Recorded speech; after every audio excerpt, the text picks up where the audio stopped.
what you're given, that's how we live it. Don't be mad at the system, it's simply how we've existed. Hello guys, welcome to my channel. It's Mansi Bhagat and you are watching Story with Unicorn. तो आज हम पढ़ने वाले हैं unit 13 of MSOE 002 Indian diaspora in West Asia. West Asia में हम देखेंगे waste Asia में कौन सी कंट्री सबसे पहले आएंगी। उसमें आएगा अजरबैजान आएंगे, Armenia, Turkey, Iraq, Iran, Israel.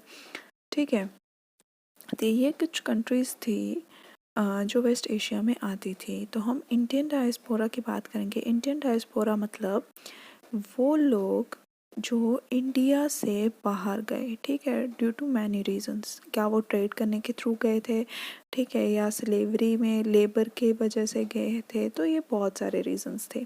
तो हम इस चैप्टर में पढ़ेंगे कि क्या हिस्टोरिकल बैकग्राउंड रही, ठीक है, कि कैसे इंडियन डायस्पोरा जो है वो वेस्ट एशिया में पहुंचा, उनकी क्या प्रोफाइल थी। इसमें हम दो चीज़ों के बारे में ज़्यादा हम डिस्कस करें। गल्फ़ रीजन में इंडियंस कैसे पहुंचे, ठीक है, और इज़राइल का यहाँ पे जो है वो ज़्यादा जिक्र करेंगे हम। तो इंडियन डायस्पोरा जो थे वो बेसिकली दो रीजन्स में, वेस्ट एशिया में दो रीजन्स में वो फैले हुए थे, पर्शियन गल्फ कंट्रीज़ और इज़राइल में। ओके, तो अगर हम हिस्टोरिकल रिलेशंस की तरफ देखा जाए तो इंडियन डायस्पोरा जो था वो बेसिकली उस टाइम पे क्या होता था, देखो राजा महाराजा रहे होंगे तो वो किस तरीके से ट्रेड करेंगे, या तो वो अपने लेबर उठा के दे देते होंगे, ठीक है, या तो वो ट्रेड करते होंगे, ठीक है। तो बड़े सारे रीज़न, कुछ जो है वो घोटाला करके अगर भाग जाते होंगे तो और भी सिस्टम रहता होगा, या कुछ लोग यहाँ से जाकर सेटल हो जाते होंगे। तो यहाँ पे जो था वेस्ट एशिया में हमने बेसिकली जो गल्फ़ कंट्रीज़ हैं और इज़राइल हैं, यहाँ पे जब भी हम इंडियन डायस्पोरा की हम बात करते हैं तो उसमें हम ज़्यादातर कहाँ पे फोकस करते हैं, एक पर्शियन गल्फ़ कंट्रीज़ में कौन से इंडियंस हैं और इज़राइल में, है ना, कि वहाँ पे कैसे हो। तो उनका मेन फोकस था वो स्टडीज़ के दौरान कहाँ पे रहा गया कि माइग्रेशन की वजह से उनका जो है डायस्पोरा फैलता होगा, ठीक है, वहाँ पे जाते होंगे, और या उधर जाके सेटलमेंट कर ली हो, या किसी तरीके की सेटलमेंट कि हाँ भी हम तुम्हें वहाँ पे इतने मजदूर भेजेंगे तो आप हमें इतनी चीज़ें वो देना। और उसके बाद एमरजेंस, देखो एक नया कल्चर भी तो वहाँ पे डेवलप हुआ होगा।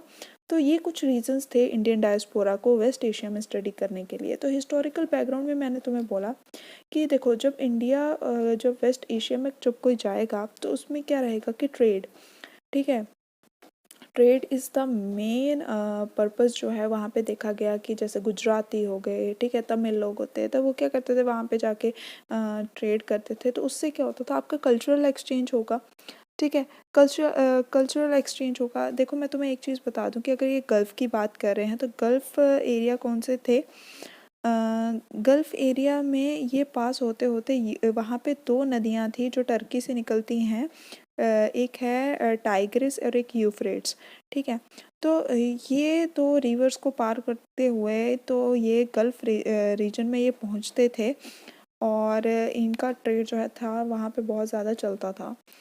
तो हुआ क्या कि इनके ट्रेड रिलेशंस जो थे, ऐसा माना जाता है कि इंडस वैली सिविलाइजेशन के दौरान से जो थे इनका जो ट्रेड जो था वो चल रहा था। सिर्फ गल्फ़ रीजन में नहीं, सेंट्रल एशिया में भी जो था इनका ट्रेड जो था, मेडिटेरियन सी में जो बहुत ज़्यादा ये फैले हुए थे। और उसके बाद सबसे ज़्यादा जो ट्रेड देखने को मिला तो ऐसा माना जाता है कि पर्शियन गल्फ़ का, वही मैंने तुम्हें बताया कि यूफ्रेट से लेके, यूफ्रेट नदी का नाम है, यूफ्रेट से लेके जो हमारे इंडस रिवर है, इंडस रिवर तक जो था इनका जो था एक रूट था, ठीक है। ऐसे ही इन्होंने दो तीन रूट और जो थे वो निकाले हुए थे। मैंने यहाँ पे सिंपल वे में लिखा हुआ है, ठीक है, यहाँ पे मैंने लिख दिया है कि ईस्टर्न, हाँ, ईस्टर्न इंडियन मेडिटेरियन सी और सेंट्रल एशिया इन्होंने कवर किया था। उसके बाद इंडस वैली सिविलाइजेशन के दौरान से ही ये हमारा डायस्पोरा का आना जाना, ये नहीं है कि ब्रिटिशर्स आए तो डायस्पोरा लेकर चले गए, नहीं, ऐसा नहीं है। तो ऐसा माना जाता है कि इंडस वैली सिविलाइजेशन के दौरान से ही जो था डायस्पोरा का माइग्रेशन या सेटलमेंट या एमरजेंस होना देखा गया। उसके बाद तीन ट्रेड रूट थे। एक मैं बता दूं कि है Persian Gulf from the mouth of the Indus to the Euphrates, and Balkh to the Antioch, और पर्शियन अरेबियन कोस्ट से लेकर रेड सी तक। तो ये कुछ ट्रेड थे। और उस टाइम पे होता क्या था कि एक मुग़ल एम्परर थे अशोका, जैसे आप जानते हैं अशोका द ग्रेट। तो वो हम ग्रेट क्यों बोलते थे, क्योंकि वो जो उस टाइम पे जो एम्परर माने जाते थे, ठीक है, मौर्यन पीरियड जो था उस टाइम पे वो एम्परर माने जाते थे। तो ही इज़ वेरी इम्पोर्टेंट और उनकी सारी बातें मानी भी जाती थी। और उनका जो अशोका का रोल ज़्यादातर हमें सीरिया, इजिप्ट एंड मैसेडोनिया में देखा गया, क्योंकि वहाँ पे उन्होंने बुद्धिज़्म फैलाने का जो था एक अटेम्प्ट लिया था।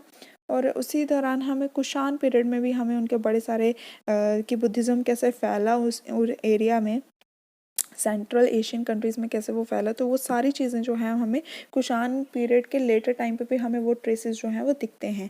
और उसके बाद जो ट्रेड का देखा जाए, ये हम हिस्टोरिकल बैकग्राउंड के अभी पढ़ रहे हैं। तो उसमें जो था कि ट्रेड जो सिल्क रूट, देखो मेजर ट्रेड रूट अगर देखा जाए तो वो था चाइना से जाता था टू द यूरोप, क्योंकि वहाँ पे सिल्क की बहुत डिमांड रहती थी, स्पाइसेस की बहुत डिमांड रहती थी, ठीक है। और हाँ, सिल्क रहता था, हाँ, शुगर की बहुत डिमांड रहती थी, तो कॉफ़ी, तो ये कुछ ऐसी चीज़ें थी जिनकी यूरोप में बहुत डिमांड थी। और ये major silk route, silk was very fine और उनका जो डिमांड था वो बहुत ज़्यादा रहता था। तो अभी हम आगे नेक्स्ट पढ़ेंगे इंडियंस इन गल्फ रीजन। तो गल्फ रीजन की अगर हम बात करें तो उससे पहले if you are liking this video please like share and subscribe to my channel and support my channel guys. अगर आपको इससे सच में फ़ायदा हो रहा है तो आप प्लीज़ इसको सब्सक्राइब करिए, शेयर करिए, बाकी बच्चों तक भी पहुंचाइए जिनको पता नहीं है इस चैनल के बारे में। और सोशियोलॉजी के जिस तरीके से मैं ये इग्नू का सिलेबस कवर कर रही हूँ तो उनको भी बताइएगा। सो इंडियंस इन गल्फ रीजन, अब हम बात करेंगे कि देखो यहाँ से इंडिया से माइग्रेशन हो गई है, ठीक है, समझ लो है ना, यहाँ पे मैं इंडिया बना रही हूँ, ओके, ठीक है, ऐसे करके हमारा बन गया इंडिया, ओके।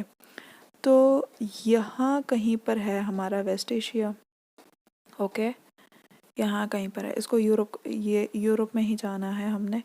ये हमारे यहाँ पे कुछ पाकिस्तान जी आ गए और यहाँ पे कुछ कंट्रीज़ हैं, ओके।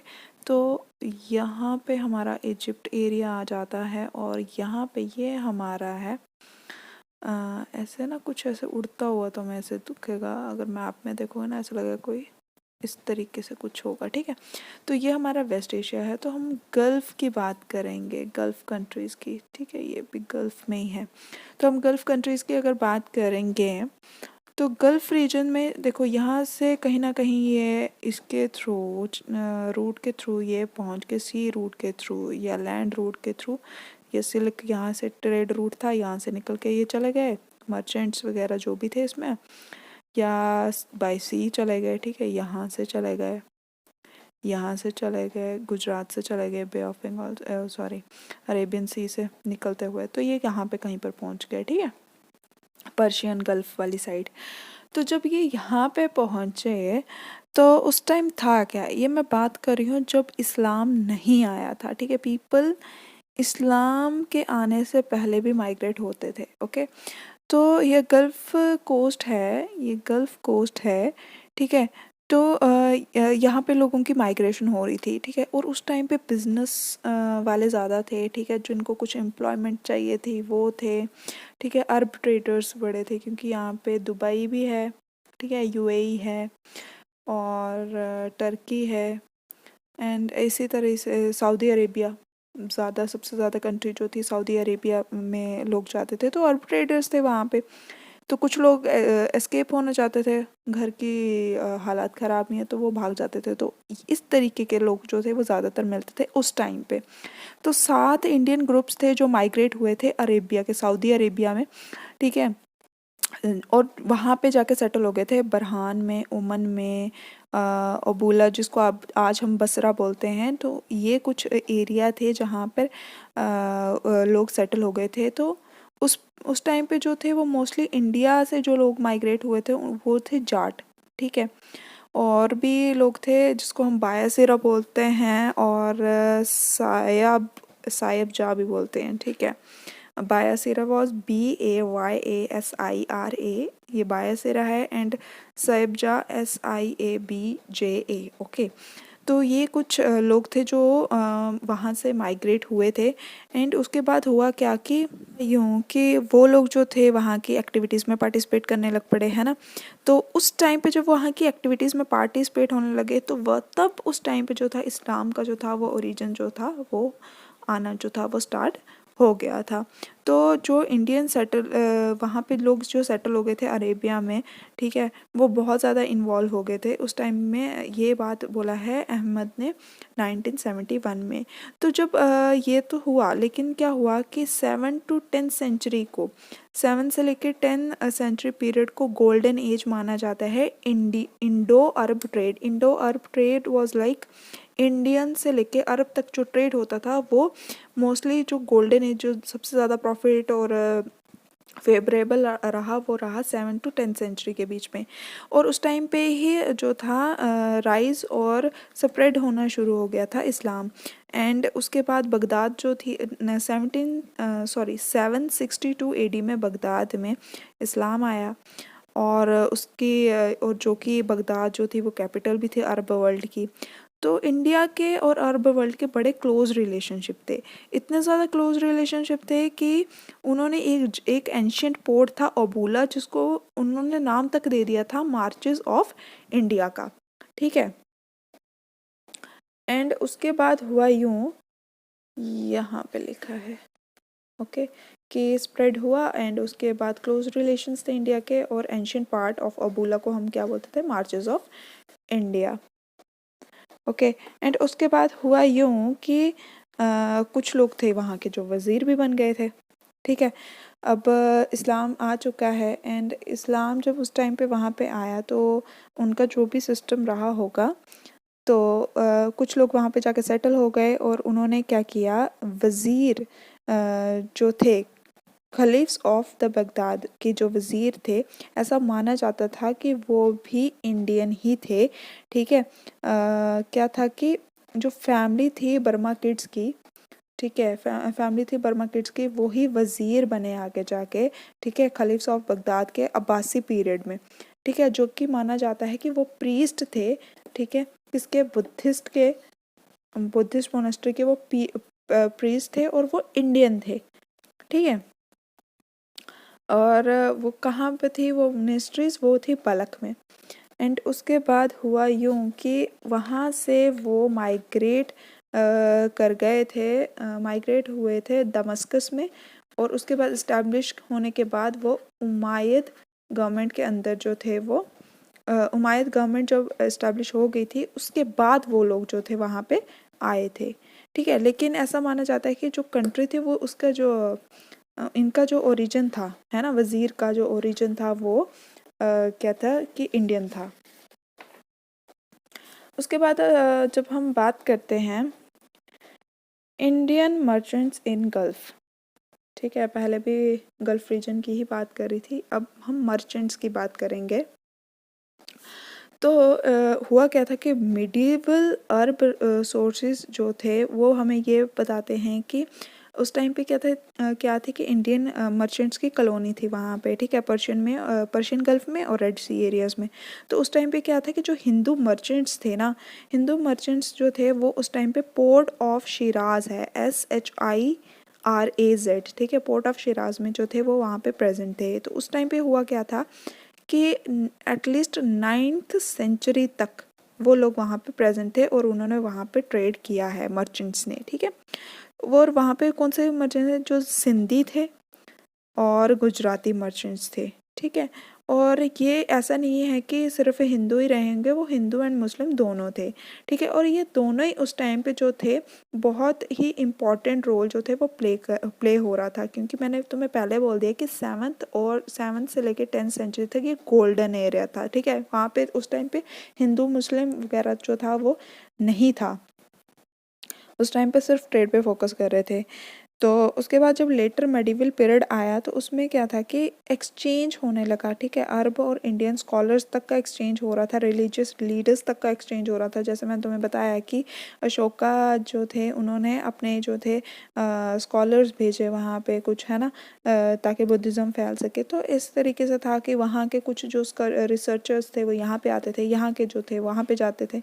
तो ये सब कुछ जो था वो मिडिवल पीरियड में होता रहा, जिसका एक जीता जाता एग्जांपल जैसे वास्को डी गामा आया था, है ना। तो वास्को डी गामा ने भी अपनी कुछ रिसर्च पेपर्स में लिखा है कि प्रेजेंट देखो हमें ईस्ट अफ्रीका में भी जो है जो शोर्स हैं, मतलब ईस्ट अफ्रीका के किनारे पर भी 1498 के एरा में इंडियंस की प्रेजेंस हमें वहाँ पर भी दिखी, ठीक है, जो कि रेड सी के पोर्ट्स के साथ ही लगता है, ठीक है। तो इस तरीके से बड़े सारे पोर्ट्स थे, पोर्ट टाउन ऑफ मोका, एडेंस, है ना। और ये कुछ जहाँ पे हमें इंडियंस के ट्रेसेस मिलते हैं कि वो वहाँ पे भी उन्होंने जो है ट्रेड किया है। उसके बाद जो हिंदू टेम्पल है, ठीक है, हिंदू टेम्पल जो है हमें कलहात में मिलेगा, ठीक है। वो ओमानी पोर्ट के 15th सेंचुरी के ओमानी पोर्ट पे जो है एक उन्होंने हिंदू टेम्पल भी हमें मिला है वहाँ पे, ठीक है, जिससे हमें पता चलता है कि ओमान में भी, ठीक है, ओमान में भी क्या है, इंडियंस हैं। उसके बाद ईरान की अगर हम बात करते हैं, ईरान में इंडियंस जो थे वो बहुत ही कम नंबर में थे, ठीक है। वो यज़ाड, शिराज, इस्फान और तेहरान, रिशिकत, गिलन, ठीक है, इस तरीके से बहुत सारी एरियाज़ में जो थे वो सेटल डाउन थे, लेकिन इनके जो नंबर था वो कम था। उसके बाद तुम लोग आ जाओ सेंट्रल एशिया में। तो सेंट्रल एशिया में 17 और 18 सेंचुरी में ज़्यादातर लोग जो थे वहाँ पे प्रेजेंट थे, बट यूजुअली जो थे स्कॉलर्स का ऐसा कहना था कि हमें बड़े सारे हिंदू टेम्पल जो थे वहाँ पर दिखे, ठीक है, ईरान में भी हमें दिखे। एंड उसके बाद तुम लोग आ जाओ ब्रिटिश एडमिनिस्ट्रेशन की अगर हम बात करते हैं, तो ब्रिटिश एडमिनिस्ट्रेशन के दौरान गल्फ़ में कैसे उन्होंने सेटल डाउन किया। तो हुआ यूँ कि Gulf helped settle a number of Indian communities across the region, ठीक है, क्योंकि जो लोग इतनी देर से वहाँ पे ट्रेड कर रहे हैं तो कुछ लोग वहाँ पे सेटल भी हो गए। तो इस तरीके से क्या हुआ, हमें 3 डिफरेंट कम्युनिटीज़ वहाँ पे मिलती हैं, थटाईज, सिंधी, भाटियाज़ और कुटची भाटियाज़ और खोजा, ठीक है। इस तरीके के हमें 3 जो है वहाँ पे मिलती हैं, कहाँ पे, गल्फ़ एरिया में, ठीक है, जब ब्रिटिश एडमिनिस्ट्रेशन इंडिया में आ चुकी थी, ये तब की बात है।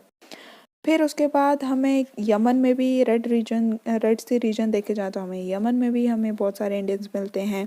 फिर उसके बाद वहाँ पे किस तरीके की मर्चेंट्स हमें मिलते थे, जहाँ पे फ़िशिंग इंडस्ट्री के, पर्ल के, है ना।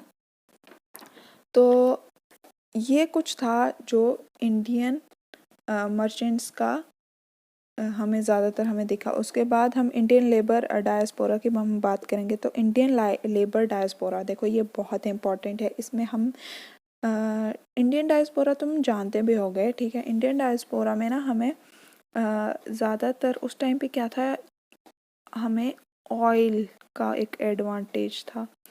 ऑयल कंट्रीज, ये सारी वेस्ट एशिया क्या है, ऑयल कंट्रीज़ हैं, है ना। तो हमारे यहाँ पे भुखमरी थी, तो लोग, और स्पाइसेस की भी उस टाइम पे बहुत डिमांड थी यूरोप में, ये वेस्ट एशिया की बात है। तो इंडियन लेबर्स जो थे यूजुअली क्या थे कि ये ऑयल वगैरह वाली कंट्रीज़ में काम करने चाहिए उन, क्योंकि उस टाइम पे तेल मिला था और उन्होंने तेल का ही ट्रेड कर रहे थे, तो उसकी ज़्यादा डिमांड थी, तो लोग उधर चले गए। तो उस टाइम पे अपॉर्चुनिटीज़ सबके लिए थी, जो लोग स्किल्ड थे, ठीक है, जो लोग स्किल्ड थे उनके लिए भी डिमांड थी, जो है ही नहीं अनस्किल्ड थे उनके लिए भी जो है डिमांड थी, जो स्किल्ड थे वाइट कॉलर जॉब्स थे उनके पास, है ना। तो जिनके पास जो सेमी स्किल वाले थे वो भी थे।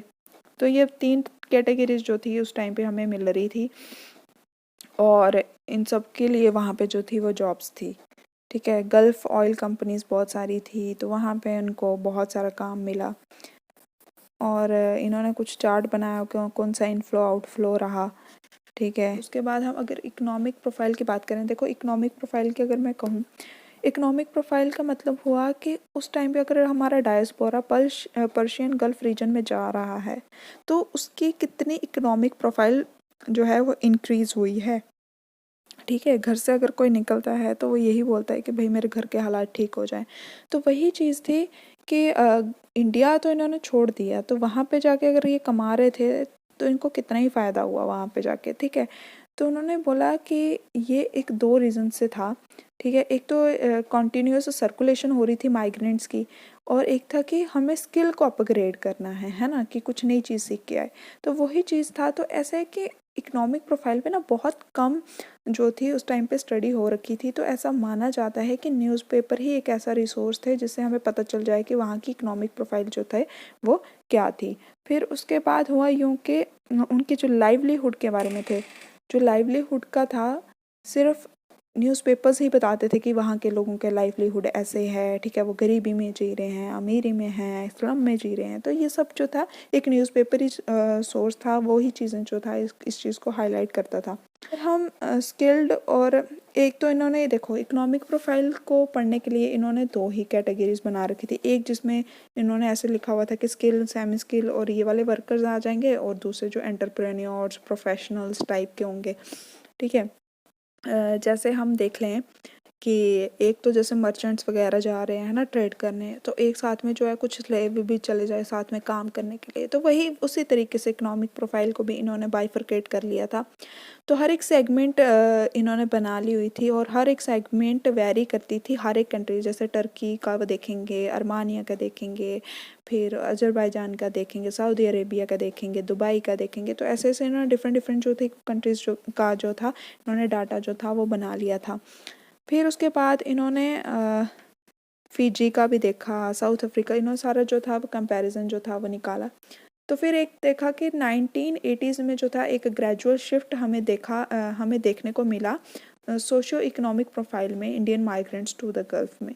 ठीक है, उसमें ये देखा कि जो यूएई में जो लोग काम कर रहे हैं ना, उनका जो काम था वो स्लोली जो था वो रिवर्स हो गया था।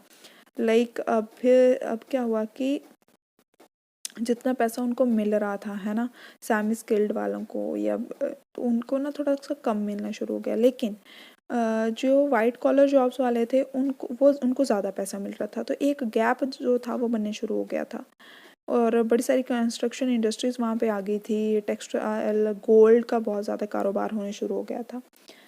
तो उसके बाद वो कह रहे जो Indian ministry of external affairs था, उन्होंने बताया कि जो स्किल्ड और अनस्किल्ड वर्कर्स हैं ना, वो 70% जो था इंडियन माइग्रेंट्स के ऊपर जो था वो उनका वर्कर जो था वो डिपेंडेंट था, और वाइट कॉलर्स की जॉब से जो 20% थी वो ये लोग कवर कर रहे थे। फिर उसके बाद कुछ बीच में एनआरआईज भी रहे, है ना। तो इनफ्लो आउटफ्लो जो था इनका रहा। तो ये कुछ इकोनॉमिक प्रोफाइल थी, लेकिन इकोनॉमिक प्रोफाइल जो थी वो यहाँ तक ही सीमित नहीं रही। वहाँ पे देखो एक ऐसा नहीं है कि सिंपल सिर्फ जॉब्स का ही काम चलता होगा।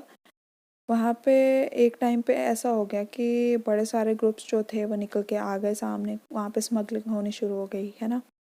स्मगलिंग होने शुरू हो गई, तो स्मगलिंग से जब काम नहीं चला, ठीक है, 1995 से लेके 2000 तक काफ़ी चीज़ें ये हाईलाइट हुई। ठीक है, एक्सटॉर्शन की मनी, तो ये सब कुछ जो था। और अब ये था कि एक्सटॉर्शन की जो मनी थी वो ऐसा लिखा हुआ है कि ज़्यादातर फिल्म इंडस्ट्रीज़ में यूज़ होने शुरू हो गई। फिर उसके बाद फिर कुछ माफिया जो लोग थे वो फिल्म इंडस्ट्रीज़ को जो थे वो वहाँ पे पैसा लगाने शुरू हुए, वहाँ से पैसा कमाने शुरू हो गए। तो बड़ी सारी तिकड़मबाजी जो थी इनकी चलती रहती थी। इस तरीके से इकोनॉमिक प्रोफाइल जो थी वो फ्लक्चुएट करती थी, रियल डाटा जो था वो बाहर नहीं आ पाता था। फिर उसके सोशल ऑर्गेनाइजेशन, देखो सोशल ऑर्गेनाइजेशन में दो ही बंदों ने बात की है। देखो टैगोर साहब ने ये बोला था कि ये एक सोशल ऑर्गेनाइजेशन जो इंडियन डायस्पोरा की बाहर वो किस तरीके से है, वो एक बनियान ट्री की तरह। जैसे एक बनियान ट्री है वो बाहर अपनी पूरी कैसे बोलते हैं, अपनी पूरी शेडो फैला देता है ना, शेडो तक नहीं, अपना पूरा फैलाव स्प्रेड हो जाता है ना। तो उस तरीके से ही जो हमारा इंडियन डायस्पोरा है वो एक गया तो वो बाहर जाके सारा फैल गया। तो उसमें हमें बड़े सारे लोग दिखते हैं, कुछ लेबर के लिए जाते हैं, है ना, कुछ मिस्त्री बन के चले गए, कोई कुछ बन के चले गया, कुछ एंटरप्रेन्योर, कुछ वर्कर, कुछ लेबर। तो इस तरीके से जो लोग पहले अपनी फैमिली को नहीं लेकर जाते थे, अब वो फैमिली को भी लेकर जा रहे हैं, वहाँ पे सेटल हो रहे हैं। तो और जैसे फिर उसको हमने एक ट्रेंड दिया, एक term the brain and drain. तो ब्रेन ड्रेन का क्या मतलब होता है कि जैसे समझ लो, एक प्रेटी एग्जांपल है, जैसे पंजाबी कोई भी बाहर जाते हैं, है ना, कनाडा में सेटल, तो वो क्या करते हैं, साथ में 4-5 दूसरे टाइम आएंगे, वो 4-5 लोग और ले जाएंगे। तो ये चीज़ था, तो ब्रेन ड्रेन का सिचुएशन भी हमें देखने को मिला। तो वो यही बोल रहे थे कि बनियान ट्री जो है, it they think he thought that the banyan tree view presumes that transplantation of social cultural patterns abroad is a unhindered exercise. Okay. This is, however, has never been the case. The migration process itself sets the limit on this presumption in terms of selectivity of migrants, their motivation and destination of migration, etc. The working and living conditions of Indians in the Persian Gulf imply demonstrate this. To begin with, Indian migration to West Asia is male dominated. तो औरतें तो वहाँ पे जा नहीं रही थी, ठीक है। तो क्या था कि लोग ही वहाँ पे जा रहे थे, आदमी ही वहाँ पे जा रहे थे। तो उनका जो ट्रेंड था वो टोटली डिफरेंट था। जबकि वीनर का ये कहना था कि migrants are incorporated into the economic structure but are excluded from the social structure. ठीक है, देखो, माइग्रेशन तो उन्होंने कर ली वहाँ पे, ठीक है, इकोनॉमिक स्ट्रक्चर भी बना लिया कि हाँ इतना पैसा कमा रही है, लेकिन सोशल स्ट्रक्चर नहीं बना पाए। क्यों? क्योंकि वो अपनी फैमिली यहाँ पे छोड़ के गए हैं। तो वहाँ पे क्या, या तो उनको वहाँ पे सेटल होना पड़ेगा, है ना। तो ये चीज़ें भी जो थी बहुत हेक्टिक रही। एंड उसके बाद जो सोशल लाइफ थी वो ज़्यादा कॉम्प्रोमाइज़ होती थी, क्योंकि उनको इतने पैसे नहीं मिलते थे वर्कर्स को, है ना। एक्सप्लॉयटेशन बहुत ज़्यादा होती थी। तो ये सब चीज़ें जो थी हमें देखने की मिली। लेकिन थैंक्स टू द ग्लोबलाइजेशन, जिन्होंने बहुत सारी चीज़ें जो है लोगों की हेल्प हमें कर दी। उस टाइम पे एक नया ट्रेंड चला था, सिर्फ ट्रेड ही काफ़ी नहीं था, स्पोर्ट्स और क्रिकेट का भी बहुत ज़्यादा, वर्ल्ड कप ये जो हुआ ना, तो उससे स्पोर्ट्स एंड क्रिकेट का भी बहुत ज़्यादा हमें देखने को मिला। फिर उसके बाद हम बात करते हैं Indian diaspora in Israel. Israel में देखा जाए तो इंडियंस जो थे वो 2000 साल से रह रहे थे, ठीक है। वो ज़्यादातर उनकी कम्युनिटीज़ थी, वो उनको बोला जाता है बेन इसराइल, ठीक है, कोचिन्स, ओके, कोचिन्स थे वहाँ पे, फिर बगदादीज़ थे, ठीक है। तो ये 3 कम्युनिटीज़ थी वहाँ पे, ठीक है। फिर उसके बाद बगदादीज़ जो थे वो इमिग्रेट हुए इंडिया में, ठीक है, Iraq, Iran, Syria, Turkey, Yemen. तो वहाँ से ये लोग आए, यहाँ पे रहे, फिर यहाँ से फिर से माइग्रेट हो गए इसराइल में, ताकि अपनी कंट्री तो अपनी होती है, इस तरीके से। तो फिर इसराइल 1948 में बना। तो उस टाइम पे ज्यूज़ जो थे, जो इंडिया में रह रहे थे, ठीक है, उन्होंने अब इसराइल जाना है, तो उनकी जो पॉपुलेशन थी वो थी 30,000। तो 1951 में ऐसा एस्टिमेट किया गया कि बिन इसराइल जो थे उनकी 20,000 पॉपुलेशन थी, कोचिन्स की 2500 थी, और बगदादीज़ की थी 5,000। फिर उसके बाद ये पॉपुलेशन रिड्यूस हो गई, तो कितनी रह गई, 2,000। जब ये माइग्रेट हो गए तो कौन सी कितनी हो गई, 2,000। फिर उसके बाद जब ये सब कुछ हो गया, ठीक है, किसी तरीके से चलो इसराइल बन गया, फिर उसके बाद सेटलमेंट हुई, ठीक है, एब्जॉर्प्शन। अब ये लोग वहाँ पे चले गए हैं, अब वहाँ पे इन्होंने रहना है, असिमिलेट होना है, उनके लोगों के साथ रहना है। तो वो किस तरीके से रहे, तो उधर क्या होता था कि ये बोलते थे कि नहीं नहीं, ये इंडियन मुस्लिम हैं या कुछ इस तरीके से, बड़ी सारी नहीं नहीं ये रियल मुस्लिम नहीं है, हम जो यहाँ के नेटिव हैं वही रियल मुस्लिम है। तो ये उनका इस तरीके से सिस्टम रहता है। इंडियन जूस हैं, ठीक है, नहीं हम यहाँ के रहने वाले, तो हम ही रियल जूस हैं, ठीक है। जो यहाँ के स्किल वर्कर थे उनको मजबूरन जो था वो एग्रीकल्चर उसमें रहना पड़ा, एग्रीकल्चरल टाउन में रहना पड़ा, जो कि अर्बन एरियाज़ में जो लोग रहते थे। तो बड़ी सारी चीज़ें जो थी यहाँ पर जो थी देखने को मिली। जो बेन इसराइल के लोग थे वो मालाबार कोस्ट से आए लोग थे, कोचनीज़ के भी मालाबार कोस्ट, इंडिया के मालाबार कोस्ट से रहते थे, कोस्ट में रहते थे। उसके बाद बॉम्बे और कलकत्ता के लोग जो थे वो बगदादी थे। फिर उसके बाद ये तो मैंने बता दिया। तो अब क्या था कि इन लोगों को इतना ज़्यादा वहाँ पे फैसिलिटीज़ नहीं थी, उनका एक्सप्लॉयटेशन होता था कहीं ना कहीं तरीके से। तो एक इकोनॉमिक मार्जिनलाइजेशन हमें देखने को मिला वहाँ पे, ठीक है। From ship to the village, है ना, ऐसे एक उन्होंने पॉलिसी चलाई, ठीक है, जिससे उनके लिए प्रॉब्लम होने शुरू हो गई। जो एक स्किल वर्कर थे जिनका काम है अर्बन एरियाज़ में, तो उनको आप एग्रीकल्चरल एरिया में डाल रहे हो। के बाद से उन्होंने बड़े सारे लॉज लाए, जिससे कि उन्होंने ये तक बोल दिया कि अगर कोई बंदा ऐसा तंग करता है तो उसको पकड़ के जेल में डाल दो, ऐसी हमें कोई कंट्रोवर्सी दिखनी नहीं चाहिए। और फिर बड़े सारे टाइम टू टाइम चेंज आया। 1963 में एक बिल बनाया जिसमें उन्होंने ये बोला कि जो बेन इज़राइल के लोग हैं वो भी जो हैं वो फुल ज्यूइश हैं, ठीक है। और फिर इंडियन जूस जो थे वो बड़े सारे सक्सेसफुल हो गए इज़राइली कम्युनिटी में, अपना इज़राइली सोसाइटी में अपना एक एग्जिस्टेंस डाल के। तो उन्होंने बड़ी सारी वहाँ पे एसोसिएशंस बनी, central organisation of Indian Jews और Israel Indian cultural association.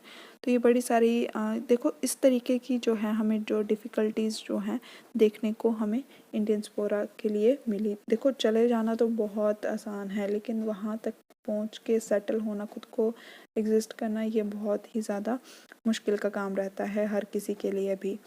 So thanks for watching. What you're given, that's how we live it. Don't be mad at the system, it's simply how we've existed. I hear a lot of people talking like they politicians and choose to